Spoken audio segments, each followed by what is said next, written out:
খায়। বিষ্ণু ঈসা ইসলামের কাছে এক সাহাবী এসে বলল, ইয়া রাসূলুল্লাহ আ'তিনি শাইআন, আপনি আমাকে কিছু দান করেন, আমার কিছুই নাই। বিষ্ণু বললেন, তোমার কিছু নাই? সাহাবী বললেন, ইয়া রাসূলুল্লাহ ঘরে আমার শুধু দুইটি জিনিস আছে। কয়টা? চিল্লায় বলেন, কয়টা? এক হচ্ছে একটা জামা, দুই হচ্ছে পানি খাওয়ার একটা জগ। বিষ্ণু বললেন, এই দুইটাই নিয়ে আস। বিশ্বনবীর কথা শুনে ওই সাহাবী ঘর থেকে জামা নিয়ে আসলেন, পানি খাওয়ার জগ নিয়ে আসলেন। বিশ্বনবী সাল্লাল্লাহু আলাইহি ওয়াসাল্লাম ওনার মোবারক হাত দিয়ে এক হাতে জামা ধরে আরেক হাতে পানির জগটা ধরে সাহাবীদের দিকে উদ্দেশ্য করে বললেন, মাইয়াশতারি হাদাইন, এই দুইটা জিনিস কেনার মতো কে কে আছে দেখি? কয়েকজন হাত তুলল। বিশ্বনবী বললেন, কত দিয়ে কিনবা? এক সাহাবী বলে, ইন্নী আশতারিহিমা বিদিরহাম, ও নবী যদিও এগুলো আমার দরকার নাই, কিন্তু আপনি যেহেতু নিলামে ডাক তুলেছেন, ইয়া রাসূলুল্লাহ ইয়া হাবিবাল্লাহ, আপনার সম্মানে আমি 1 দিরহাম দিয়ে দুইটা জিনিস কিনে নেব। 1 দিরহাম, একটা জামা, একটা পানি খাওয়ার জগ, দাম কত? 1 দিরহাম। বিশ্বনবী বললেন, না না, 1 দিরহাম তো অনেক কম হয়ে যায়, মাইয়াজিদু আলা যালিক, এর চেয়ে বেশি দামে কে কিনবা? আরেক সাহাবী হাত তুলে বলতে লাগলো, ইয়া রাসূলুল্লাহ ইয়া হাবিবাল্লাহ ওয়া ইন্নী আশতারিহিমা বিদিরহামাইন, আমি এই জামাটার পানি খাওয়ার জগটা 1 দিরহাম নয় 2 দিরহামের বিনিময়ে কিনতে চাই। বিষ্ণু ঈসা ইসলাম ওই সাহাবাকে দিয়ে দিলেন। দিয়ে 2 দিরহাম নিয়ে যে লোকটা ভিক্ষা করতে এসেছিল তার হাতে 2 দিরহাম দিয়ে বললেন, যাও 1 দিরহাম দিয়ে ঘরে খাবার কিনে দিয়ে আসো, আরেক দিরহাম দিয়ে একটা কুঠার কিনে নিয়ে আসো। শুনতেছেন? কি কিনে নিয়ে আসো? কুঠার দিয়ে কি করে? গাছ কাটে। ওই সাহাবী কুঠার কিনে নিয়ে আসার পরে বিশ্বনবী নিজ হাতে কুঠারের মধ্যে একটা কাঠের হাতল লাগাই দিলেন। আল্লাহু আকবার! হাতল ছাড়া কুঠার ইউজ করা যাবে? বিশ্বনবী নিজ হাতে ওই কুঠারের ভেতরে একটা হাতল লাগাই দিলেন আর বললেন, লা উরিদু আন আরাকা 15 আইয়াম, এই কুঠার নিয়ে জঙ্গলে যাও, গায়ে অনেক শক্তি আছে, কাঠ কাটো, এই কাঠ কেটে বাজারে বিক্রি করো, সামনের 15 দিন যেন আমি আমার চোখের সামনে তোমার না দেখি। বিশ্বনবীর পরামর্শ অনুযায়ী কুঠার নিয়ে ওই সাহাবী জঙ্গলে চলে গেলেন। কাঠ কেটে বাজারে বিক্রি করতে করতে 15 দিন পরে 10 দিরহাম নিয়ে বিশ্বনবীর দরবারে হাজির হয়ে গেলেন। 10 দিরহাম নিয়ে বিশ্বনবীর কাছে হাজির হয়ে গেলেন। সাহাবী এসে বলল, ইয়া রাসূলুল্লাহ এখন আর আমার ভিক্ষা করা লাগে না, আমার গায়ে অনেক শক্তি আল্লাহ দিয়েছে, আই এম ভেরি এনার্জেটিক, আপনার দেয়া বরকতের কুঠার দিয়ে আমি কাঠ কেটে কেটে স্বাবলম্বী হতে শুরু করেছি। সুবহানাল্লাহ পড়েন।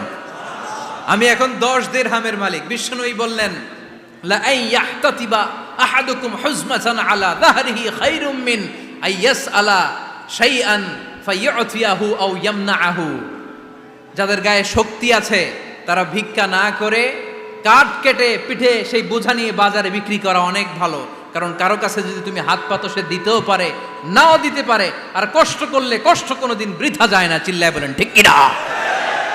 বিষ্ণু ঈসা ইসলামের অনুপ্রেরণায় এই সাহাবা অল্প কিছুদিনের ব্যবধানে স্বাবলম্বী হয়ে গেলেন। What is the moral of the story? বিশ্বনবীর এই প্রফেটিক স্টোরি থেকে আমাদের কি শিক্ষা? লেসন নাম্বার 1, বিশ্বনবী চাইলেই ওই 2 দিরহাম দিয়ে বলতে পারতো, যাও খাবার দাবার কিনে ফ্যামিলিতে দিয়ে আসো। সে ওই 2 দিরহাম নিয়ে খাবার দাবার কিনে ফ্যামিলিকে খাইয়ে রাত্রে আবার ভিক্ষায় নামতো। কথা কন, রাত্রে কি করতো? ভিক্ষায় নামতো। বিষ্ণু ঈসা ইসলাম তাকে কাজ করে খাওয়ার জন্য উৎসাহ দিলেন। পাশাপাশি বিষ্ণু ঈসা ইসলাম পার্মানেন্ট সলিউশন দিলেন। এজন্য পার্মানেন্ট সলিউশনের ব্যবস্থা করতে হবে। অনেকে আমরা যাকাত দেই, যাকাতের শাড়ি দেই, যাকাতের লুঙ্গি দেই, আছে না নাই? লক্ষ্মীপুরে এরকম দেয় নাকি? কি দেয়? হ্যাঁ, গাড়ি, গাড়ি দেয়, শাড়ি না। যাকাতের শাড়ি, যাকাতের লুঙ্গি বলতে কোনো কথা ইসলামে নাই। এগুলো খুব কম দামি শাড়ি, যাদেরকে এগুলো দেয়া হয় তাদেরকে অপমান করা হয়, ঠিক কিনা? আল্লাহ বলেছেন, ওয়ালাকাদ কাররামনা বানি আদম, I have dignified the status of the sons of Adam, আমি আদমের সব সন্তানদেরকে সম্মানিত করেছি। সুবহানাল্লাহ পড়েন। আপনাদের চেয়ে সম্মানিত কেউ আছে? মানুষের চেয়ে সম্মানিত গোটা বিশ্বে আর কোনো মাখলুকাত আছে নাই।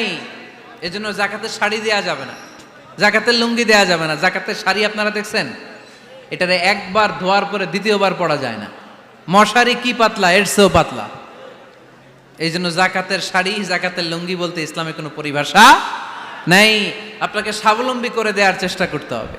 যারা লক্ষ্মীপুর জেলায় বিজনেস ম্যাগনেট আছেন, তারা একসাথে হয়ে একটা স্ট্রং জাকাত ম্যানেজমেন্ট প্ল্যাটফর্ম করতে পারেন, যেখান থেকে আপনারা বিভিন্ন থানায়, বিভিন্ন গ্রামে বাছাই করে করে কিছু ভাইদেরকে জাকাত দিতে পারেন স্বাবলম্বী করার উদ্দেশ্যে।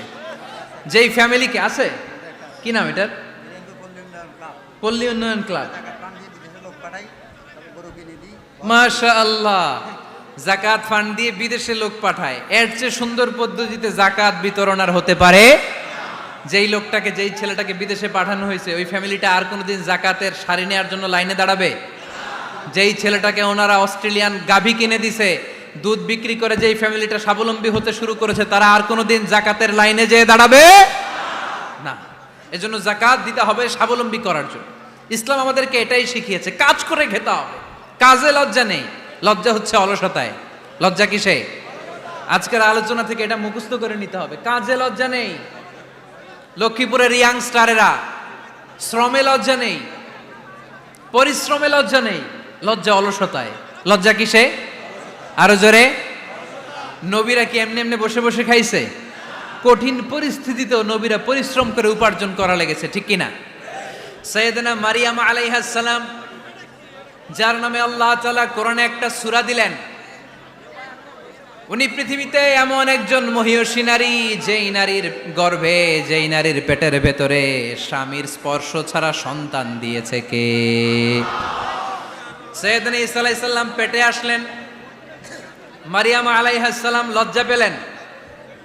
হায় হায়, কেমন করে এলাকাবাসীদের কাছে আমি আমার মুখ দেখাবো? বিয়ে করি নাই, স্বামী নাই, বিয়ে হয় নাই, স্বামী নাই, কিন্তু পেটে সন্তান চলে এসেছে। হায় হায়, এলাকায় কেমনে মুখ দেখাবো?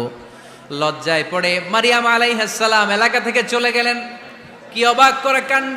বাচ্চা ভূমিষ্ঠ হওয়ার জন্য, বড় হওয়ার জন্য 6 মাস 7 মাস লাগে নাই, পেটে বাচ্চা আসার সাথে সাথে বাচ্চাটারে বড় করে দিয়েছে কে?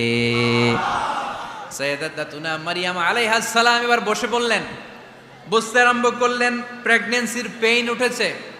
হঠাৎ করে পেট থেকে বাচ্চা ভূমিষ্ঠ হয়ে যাওয়ার পরে উনি কাঁপতে আরম্ভ করলেন। ক্ষুধার চোটে খাবার কিছু নাই, সামনে ঝর্ণা, উপরে একটা খেজুর গাছ। সাইয়েদনা ঈসা আলাইহিস সালামকে কোলে নিয়ে মারিয়াম আলাইহিস সালাম মনে মনে ভাবে, হায় রে, কেউ যদি একটু খেজুর পেড়ে দিত, এই ক্ষুধার মুহূর্তে আমি খেজুর খেয়ে পেটের ক্ষুধা নিবারণ করতাম।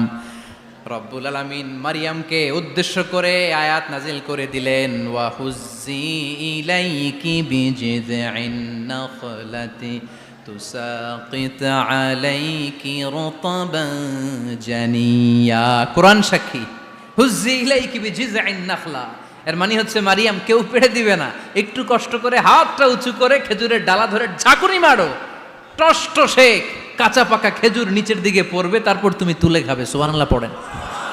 আল্লাহ চাইলে অটোমেটিক্যালি কারামাত হিসেবে খেজুরগুলো নিচে ফেলতে পারতেন না? কথা কোন? খেজুরগুলো অটোমেটিক্যালি নিচের দিকে পড়ছে? পড়ে নাই।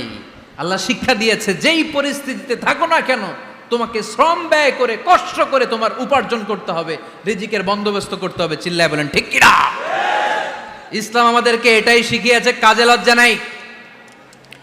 আবার বিশ্বনবী বললেন, ইন খামাতিস সাআ ওয়া ফি ইয়াদি আহাদিকুম ফাসিলাতুন, তোমাদের কারো হাতে যদি একটা চারা বীজ থাকে, সে যদি দেখে কিয়ামত হতে শুরু করেছে, ফাইন ইসতাতাআ আন ইয়াগরিসাহা ক্বাবলা আন তাকুমাস সাআ ফালইয়াগরিসহা, কারো হাতে একটা চারা বীজ নিয়ত করেছে, চারা বীজটা রোপণ করবে, ইন দ্য মিন টাইম দেখলো কিয়ামত হতে শুরু করেছে, বিশ্বনবী বললেন, যদি তোমার সুযোগ থাকে কিয়ামত হওয়ার আগে চারা বীজটা রোপণ করে দাও।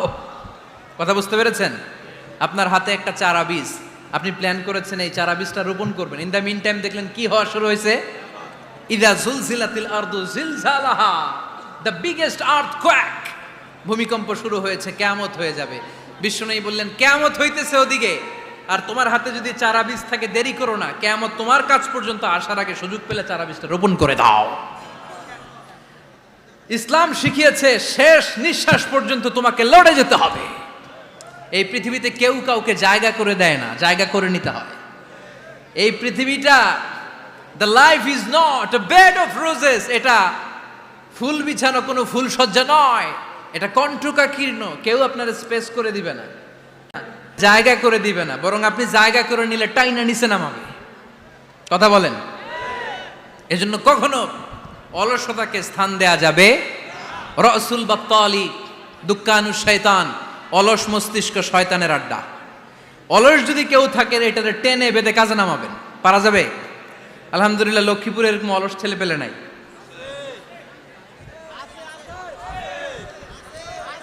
আছে? আমরা আজকে অলসতাকে নো বলে যাবো এই মাহফিল থেকে। অলসতাকে আমরা কি বলবো? আওয়াজ করে বলতে হবে। অলসতাকে কি বলবো আমরা? মুমিনের জীবনে কোনো অলসতা নাই। অলস হয় মুনাফিকরা। অলস হয় কারা? চিল্লায় বলতে হবে। মুমিনরা অলস হয়? অলস হয় কারা? এজন্য কোরআনে আল্লাহ একথাও বলে দিলেন, ওয়াইদা কামু ইলাস সালাতি কামু কুসালা ইউরাউনান নাসা ওয়ালা ইয়াযকুরুনাল্লাহা ইল্লা কালিলা। সুবহানাল্লাহ পড়েন। মুনাফিকরা যখন মানুষকে দেখানোর জন্য নামাজে যায়, ওই নামাজে তাদের ইখলাস নাই, ওই নামাজের ভেতরে তাদের কোনো খুশু খুদু নাই, ওই নামাজের ভেতরে আছে শুধু অলসতা। ওই নামাজে কি আছে? কিন্তু আমরা যখন নামাজে যাই আমাদের অলসতা আছে? আমরা নামাজ পড়লে আমাদের হৃদয়টারে সজীব করে দেয় কে? আমরা উযু করলে আমাদের মনটাকে চাঙ্গা করে দেয় কে? আমরা মসজিদে ঢুকলে হৃদয়টাকে প্রাণবন্ত করে দেয় কে? মুমিন তো নামাজে গেলে চাঙ্গা হয়, মুমিন ওযু করলে চাঙ্গা হয়। বিষ্ণু ঈসা ইসলাম বললেন, ইয়াকিদু শাইতানু আলা কাফিয়াতি রাসি আহাদিকুম ইদা নাম। খেয়াল করে শুনবেন লক্ষ্মীপুরের ভাইয়েরা, চমৎকার একটা হাদিস। আমরা যখন ঘুমোতে যাই, শয়তান আমাদের প্রত্যেকের মাথার পিছনে 3টা অলসতার গিট মারে। কয়টা? আওয়াজ করে বলেন। 3টা অলসতার গিট মারে। ইয়াকিদু শাইতানু আলা কাফিয়াতি রাসি আহাদিকুম সালাসা উকাব। 3টা গিট মারে যখন আমরা ঘুমোতে যাই। অলসতার 3টা গিট মেরে আমাদের কানের সামনে এসে ফিসফিস করে মন্ত্র পড়তে থাকে, আলাইসা লাইলুন তাওয়িলুন ফারকুদ, আলাইসা লাইলুন তাওয়িলুন ফারকুদ। বিশাল লম্বা রাত, ঘুমাও, অনেক সময় আছে, ঘুমাও। রাত 5টা বেজে যাচ্ছে, তাহাজ্জুদের সময় শেষ হয়ে যাচ্ছে, তখনও শয়তান বলে রাত অনেক লম্বা, ঘুমাও। ফজরের সময় পার হয়ে যাচ্ছে, সূর্য উঠে যাচ্ছে, শয়তান বলে আলাইসা লাইলুন তাওয়িলুন ফারকুদ, এখনো অনেক সময় আছে, লম্বা লম্বা লম্বা চৌড়া রাত পড়ে আছে, তুমি ঘুমাও। বিশ্বনবী বললেন, ফাইনিস্তাইকাযা ওয়া যাকারাল্লাহ ইনহাল্লাত উকদা। আমার উম্মতের কেউ যখন ঘুম থেকে জেগে ঘুম থেকে ওঠার দোয়া পড়া শুরু করে দেয়, অলসতার প্রথম গিটটা সাথে সাথে খুলে দেয় কে? আপনি ঘুম থেকে উঠেই যখন ঘুম থেকে ওঠার দোয়া পড়বেন, আপনার অলসতার প্রথম গিট খুলে দেয় কে? ঘুম থেকে ওঠার দোয়াটা কি? আলহামদুলিল্লাহিল্লাযী আহইয়ানা বা'দামা আমাতানা ওয়া ইলাইহিন নুশুর। প্রশংসা সে আল্লাহ, যে আল্লাহ আমাদেরকে লম্বা একটা ঘুম শেষে, মৃত্যু শেষে আমাদেরকে ঘুম থেকে উঠালেন। এই দোয়াটা পড়ার সাথে সাথে শয়তান যে 3টা গিট মারছে, ওই 3টার একটা খুলে দেয় কে? ফাইন তাওয়াদ্দা ইনহাল্লাত উকদা। ঘুম থেকে জেগে ঘুমের দোয়া পড়ার পরে যখন কেউ ওযু করে ফেলে, অলসতার দ্বিতীয় গিটটাও খুলে দেয় কে? ওযু করার পরে ফাইন সাল্লাত ইনহাল্লাত উকদা, নামাজের মুসল্লায় দাঁড়িয়ে যখন নামাজ শুরু করে দেয়, অলসতার 3 নাম্বার গিটটাও খুলে দেয় কে? 3টা গিট যখন খুলে দেয়, বিষ্ণু ঈসা ইসলাম বললেন, ফাআসবাহা নাশীতাল কলব। নাশীত, তখন মুমিন বান্দা সজীব হয়ে ওঠে, প্রাণবন্ত হয়ে ওঠে, উচ্ছ্বসিত হয়ে ওঠে। ওয়া ইল্লা খাবিসান নাফসি কাসলান। আর যদি ঘুমিয়ে থাকে, 3টা গিট তার মাথার পেছনে শয়তানের অলসতার লেগে থাকে, তাহলে তার দিনটা শুরু হয় অলসতা দিয়ে, আর সে হয় অলসতার রাজা। চিল্লা এখন ঠিক কিনা?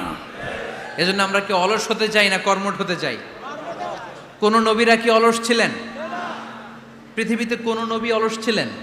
সব নবী কর্মঠ ছিলেন। বিষ্ণু ঈসা ইসলাম বললেন, মা বাআসাল্লাহু নাবিয়্যান ইল্লা রাআল গানাম। এই পৃথিবীতে এমন কোন নবী নাই যেই নবী বকরি চড়ায় নাই। কি চড়ায় নাই? বকরিরে আপনারা লক্ষ্মীপুরের ভাষায় কি বলেন? কি বলেন? ছাগল। তো পৃথিবীতে এমন কোন নবী নাই যেই নবী কি চড়ায় নাই? ছাগল চড়ায় নাই। সাহাবারা বললেন, ইয়া রাসূলুল্লাহ আনতা কাযালিক, আপনিও ছাগল চড়াইছেন? বিশ্বনবী সাল্লাল্লাহু আলাইহি ওয়াসাল্লাম বললেন, না, আমিও ছাগল চড়িয়েছি। ওয়া ইন্নী আরআহা আলা কারারাইতি আহলি মক্কা, আমি তো মক্কাবাসীদের অল্প কিছু পয়সার বিনিময়ে তাদের ছাগলগুলোকে চড়িয়ে দিতাম। সুবহানাল্লাহ পড়বেন না? বিষ্ণু ঈসা ইসলাম ছাগল চড়াতেন। ছাগল চড়ানো সহজ কাজ না কঠিন কাজ? কেন কঠিন এটা? হ্যাঁ, টেরা খুঁটি মারে। হ্যাঁ, তো ছাগল যারা পালে তারা জানে ছাগল পালা কত কষ্ট। ওরে ডানে টান দিলেও কই যায়? রশি ধরে বায়ে টান দিলে কই যায়? সামনে টানলে কই যায়? পিছনে টানলে কই যায়? সারা সপ্তাহ আপনি সময় পান না এটার গোসল করাবেন। ভাবলেন আজকে জুমার দিন আমিও গোসল করি, এটারও গোসল করাই। এটারে আপনি পুকুর ঘাটে নিবেন, টান দিছেন, ওর বাপের কিরা ও 1 ইঞ্চিও সামনে যাবে না, ঠিক কি না? এই টেরা প্রাণী আল্লাহর কি কি মহিমা! আল্লাহ তাআলা পৃথিবীর সবচেয়ে শ্রেষ্ঠতম মানুষদেরকে ছাগল চড়িয়ে ছেড়েছেন, ঠিক কি না? মা বাআসাল্লাহু নাবিয়ান ইল্লা রাআল গানাম, এই পৃথিবীতে এমন কোন নবী ছিল না যে নবীরা ছাগল চড়ায় নাই। আল্লাহ বুঝাতে চাইলেন ছাগল চড়ানো অনেক কষ্টের কাজ, অনেক ধৈর্যের প্রয়োজন। এখন নবীরা তোমরা ছাগল চড়াও, কিছুদিন পর ছাগলের চেয়েও টেরা জাতি মানুষ চড়াইতে হবে। মানুষের মধ্যেও টেরা আছে না নাই? ভালো বললে ভালোটা বুঝে না, ডানে যেতে গেলে বায়ে যায়, বায়ে যেতে বললে ডাইনে যায়, এরকম আছে না নাই? সম্মানিত ভাইয়েরা, সমস্ত আম্বিয়া আলাইহিমুস সালাম ওনারা কর্মঠ ছিলেন। সাইয়েদনা আদম আলাইহিস সালাম নিজ হাতে চারা গাছ রোপণ করে চাষাবাদের কাজ করেছেন, সুবহানাল্লাহ পড়েন। সাইয়েদনা ইব্রাহিম আলাইহিস সালাম চাষাবাদের কাজ করেছেন। সাইয়েদনা দাউদ আলাইহিস সালাম নিজ হাতে যুদ্ধের জন্য যে পোশাক পরতে হয়, যেটা পরলে গায়ের মধ্যে ছুরি মারলেও ঢুকে না, ওই শিরস্ত্রাণ বানিয়েছেন, নিজ হাতে তলোয়ার বানিয়েছেন, সুবহানাল্লাহ পড়েন। সাইয়েদনা মূসা আলাইহিস সালাম ছাগল চড়িয়েছেন। সাইয়েদনা মূসা আলাইহিস সালামের মেজাজ নরম না গরম? নবীদের মধ্যে সবচাইতে বেশি মেজাজওয়ালা নবী ছিলেন মূসা আলাইহিস সালাম। উনিও 8 থেকে 10 বছর সাইয়েদনা শুআয়ব আলাইহিস সালামের এরিয়াতে ছাগল চড়িয়েছেন। চিল্লায় বলেন সুবহানাল্লাহ। এজন্য নবীরা যেহেতু কাজ করেছেন, কর্মঠ ছিলেন, আমরাও কর্মঠ হব, ঠিক কি না? সাহাবারাও কর্মঠ ছিলেন, বিশ্বনবীর সাহাবারাও ব্যবসা করতেন। সাইয়েদনা আবু বকরের বিশাল ব্যবসা প্রতিষ্ঠান ছিল, সুবহানাল্লাহ পড়েন। আপনারা হজ উমরা করেছেন কে কে দেখি? করছেন? মাশাআল্লাহ। যারা করে নাই আল্লাহ তাদেরকেও আল্লাহর ঘর জিয়ারতের তুমি নসিব করো, আমিন। বিশ্বনবীর মাকবারার সামনে দাঁড়িয়ে আমরা যেন সালাম পেশ করতে পারি, তুমি নসিব করো, আমিন। বাইতুল্লাহ শরীফে এবং মসজিদ নববীতে আমরা যেন সালাত আদায় করতে পারে, আল্লাহ তুমি নসিব করো, আমিন। সাইয়েদনা আবু বকর রাদিয়াল্লাহু তাআলা আনহুর ব্যবসা প্রতিষ্ঠান ছিল মক্কার কাবা ঘরের পাশেই। ওনার ব্যবসা প্রতিষ্ঠানগুলো যেখানে ছিল ঠিক ওইখানে সৌদি সরকার এখন শপিং মল বানিয়ে দিয়েছে, মাতজার আবু বকর। মক্কা শহরের যেখানে বহিরাগতরা এসে ওখানে ছাগল, ওখানে ঘোড়া, উট এগুলো রাখতো, আস্তাবল রাখতো, ঘোড়া আর উট যেখানে রাখা হতো ঠিক ওই জায়গায় সৌদি সরকার ওটার পার্কিং লট বানায় দিচ্ছে। মানে যেখানে আগে সাহাবাদের ব্যবসার জায়গা, ওইখানে বর্তমানে শপিং মল। যেখানে আগের সময়কাল সাহাবারা উট আর ঘোড়া রেখে বাঁধতো, ওইখানে এখন গাড়ি ঘোড়া রাখার ব্যবস্থা করা হয়েছে। সাইয়েদনা আবু বকর অনেক বড় ব্যবসায়ী ছিলেন। ওনার নিজ টাকা দিয়ে হাবাসা থেকে আসা সাইয়েদনা বেলালকে তিনি 20,000 স্বর্ণ মুদ্রা দিয়ে উমাইয়া ইবনে খালাফের কবল থেকে তিনি মুক্ত করেছেন। সাইয়েদনা উসমান যুন্নুরাইন বড় ব্যবসায়ী ছিলেন। নিজের টাকা দিয়ে মদিনার মুসলমানেরা পানি খেতে পারে না, বিইরে রুমা নামে একটা কুয়া ছিল, এই কুয়ার মালিক ছিল ইহুদি। মুসলমানেরা পানি খেতে গেলে সে বকা দিত, পানি খেতে দিত না। বিশ্বনবী বললেন, আমার সাহাবীদের মধ্যে এমন কি কেউ নাই নিজের অর্থায়নে বীরে রোমা কিনে মুসলমানদেরকে দিয়ে দিবে? সাইয়েদনা উসমান যুন্নুরাইন বলল, ইয়া রাসূলুল্লাহ, আপনার খেদমতে আমি হাজির। মুহূর্তের মধ্যে সাইয়েদনা উসমান যুন্নুরাইন নিজের অর্থায়নে বীরে রোমাটা কিনে মুসলমানদের জন্য সদকা করে দিয়েছে। তো ব্যবসা না করলে, কর্মঠ না হলে, উপার্জন না হলে সদকা করা যাবে? চিল্লায় বলেন করা যাবে? সুনানে তিরমিজির বর্ণনা, বিষ্ণু ঈসা ইসলাম মক্কা থেকে যত সাহাবারা হিজরত করে মদিনায় এসেছে মদিনাতে কোনো না কোনো সাহাবার সাথে বিশ্বনবী ভ্রাতৃত্বের বন্ধনে আবদ্ধ করে দিয়েছে। সুবহানাল্লাহ পড়েন। এজন্য মক্কা থেকে যারা এসেছে এদেরকে বলে মুহাজির, এদেরকে কি বলে? আর মদিনায় যারা ছিল এদেরকে বলে আনসার, এদেরকে কি বলে? আওয়াজ করে উত্তর দিবেন। মক্কা থেকে যারা এসেছে তাদের নাম মুহাজির, আর যারা মদিনার সাহাবী তাদের নাম আনসার। আজকে এই মাহফিলে লক্ষ্মীপুর এর বাইরে থেকে কারা কারা আসছেন দেখি?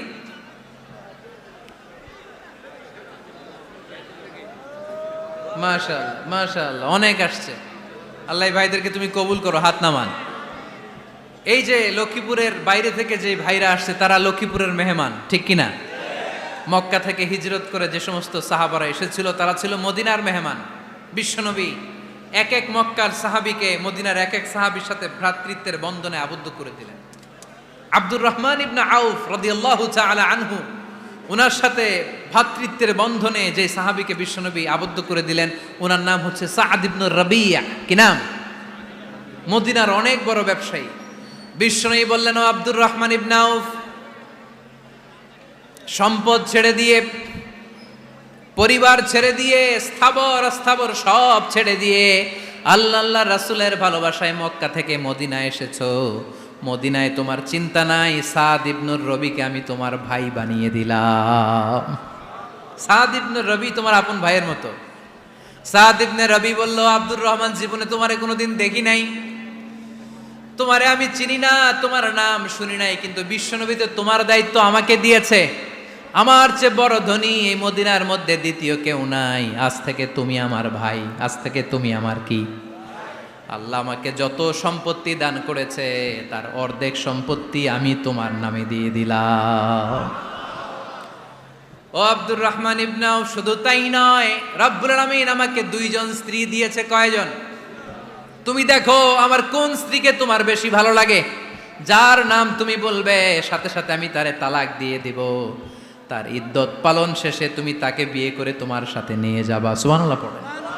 কারণ বিশ্বনবী তোমার দায়িত্ব আমার কাছে দিয়েছে, তুমি আমার ভাই, আমি মদিনার সবচেয়ে বড় ধনী, আমার অর্ধেক সম্পদ আমি তোমারে দিয়ে দিব, আমার দুই স্ত্রীর এক স্ত্রীকে তোমারে দিয়ে দিব।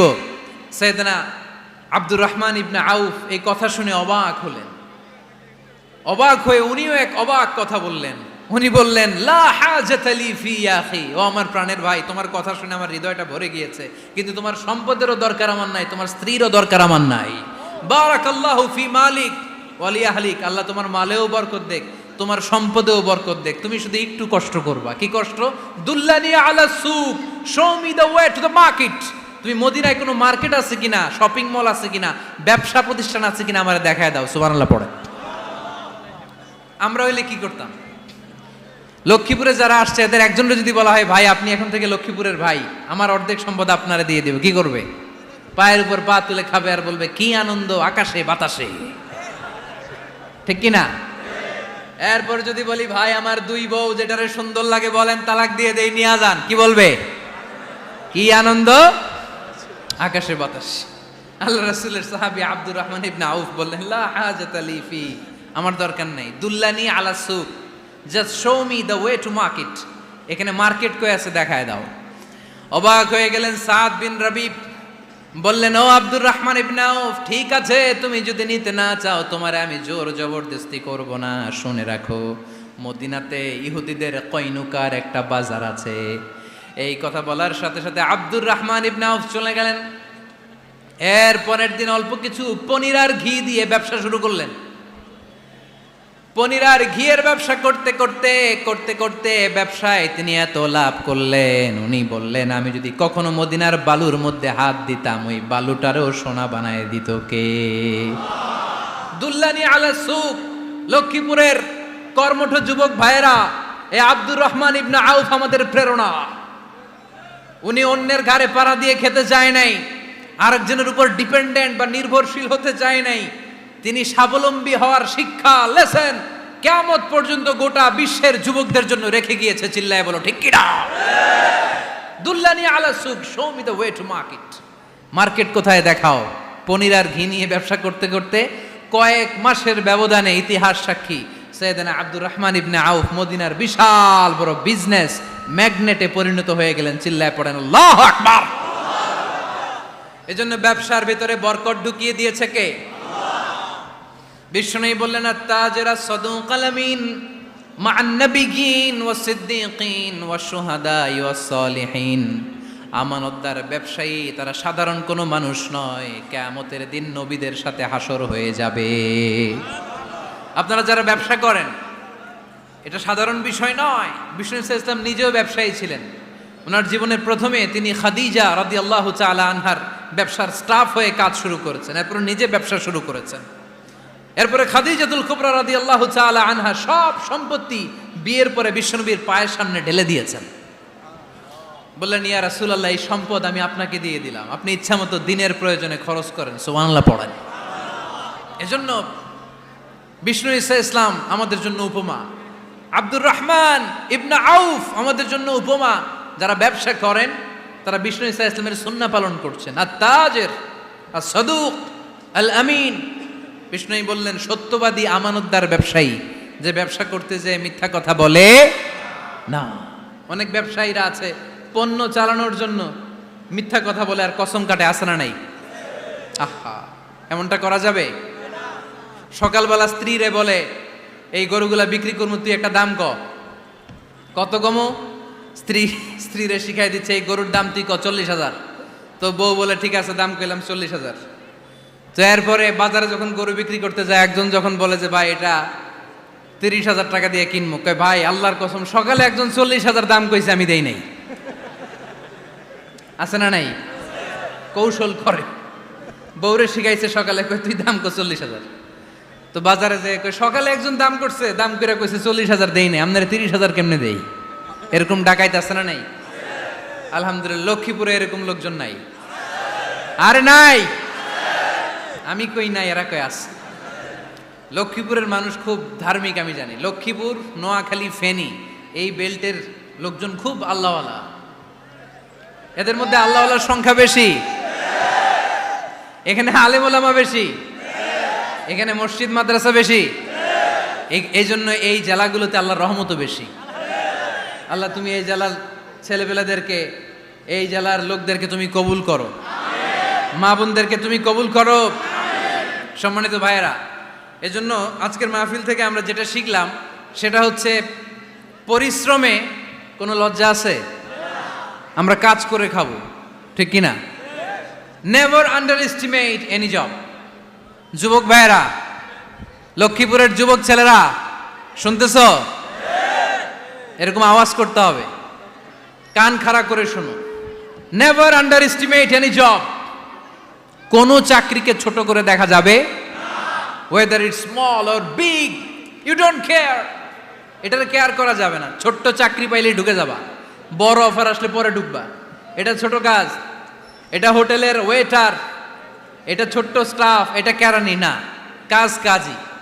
কাজের মধ্যে কোনো ছোট বড় নাই। খেটে খাওয়া